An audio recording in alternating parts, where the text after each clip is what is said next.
समर्पण भक्ति के आचार्य श्री बलि महाराज हैं। उसके बाद देवी वृंदा की कथा आप सबको मालूम है। देवी वृंदा, वृंदा माने तुलसी, तुल धन असी माने इसके बराबर नहीं है, इसके बराबर कोई नहीं है।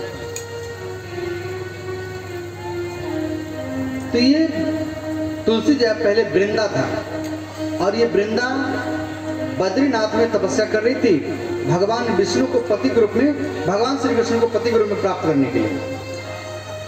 तो अंतिम वहां पर ब्रह्मा जी आए। तो ब्रह्मा जी बोले देखो आप जो तपस्या कर रहे हैं क्यों कर रहे हैं? तो बोले भगवान श्री कृष्ण को पति के रूप में प्राप्त करना चाहती हूँ। तो बोले ऐसे नहीं होगा, पहले आपको संग, पहले आपका संग चूर के साथ में आपका विवाह होगा और उसके बाद में भगवान श्री कृष्ण का उद्धार करने के लिए आएंगे। तो वही वृंदा जर्मनी, जर्मनी क्या वृक्ष, तो कौन सा वृक्ष बना? तो तुलसी का पौधा बना। वही वृंदा तुलसी का पौधा बना। तो अंतिम में देव वृंदा ने, जब देव वृंदा को समझ में आया तो अंतिम में कहा आपका पूजा हर मंदिर में होगा।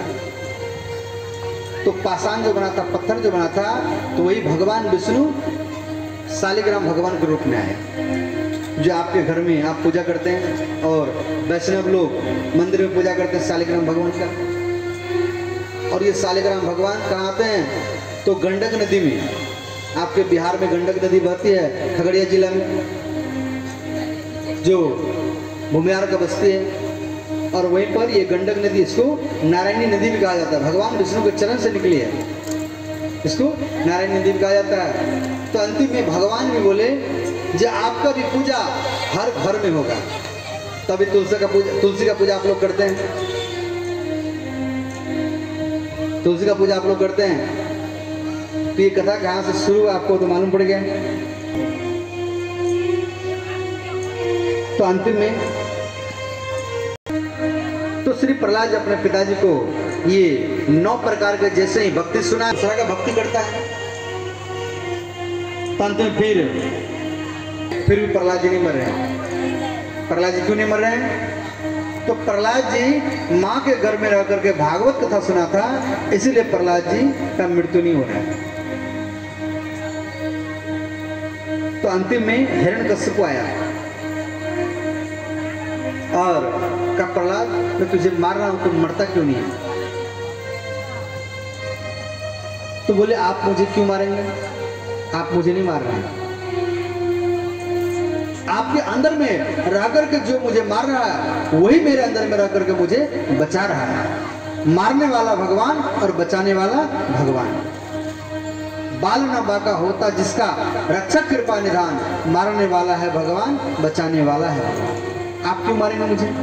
कहा ये ऐसे नहीं मानेगा। फिर राक्षस लोगों को बोले इसको जल्दी मार करके लाओ, ये ऐसे नहीं मानेगा।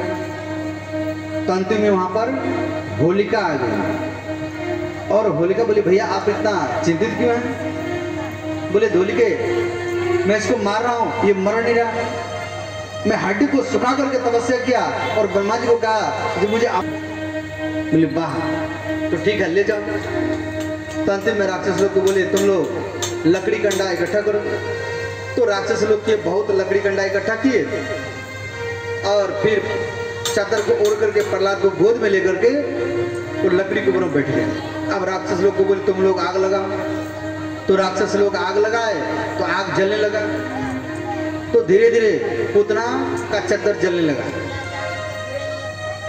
आग जब लगा तो पूतना का चद्दर जलने लगे। पूतना चिल्लाए ये बचाओ बचाओ, ये ब्रह्मा का वरदान झूठा है। आकाशवाणी हुआ कि पूतना होलिके सावधान, यहाँ पर मेरा वरदान काम नहीं करेगा, क्योंकि तूने यहाँ पर एक भक्त को भगवान के भक्त को जलाने के काम कर रही है, इसलिए यहाँ पर मेरा वरदान काम नहीं करेगा। चद्दर जल गई, होलिका जल गई और प्रहलाद जी बच गए। तो उसी दिन से हम लोग होलिका दहन मनाते हैं। जिस दिन होलिका जली थी उसी दिन से हम लोग होलिका दहन मनाते हैं। दिन भर हम लोग मिट्टी से होली खेलते हैं, किस से होली खेलते हैं और संध्या का समय इकट्ठा करके उसमें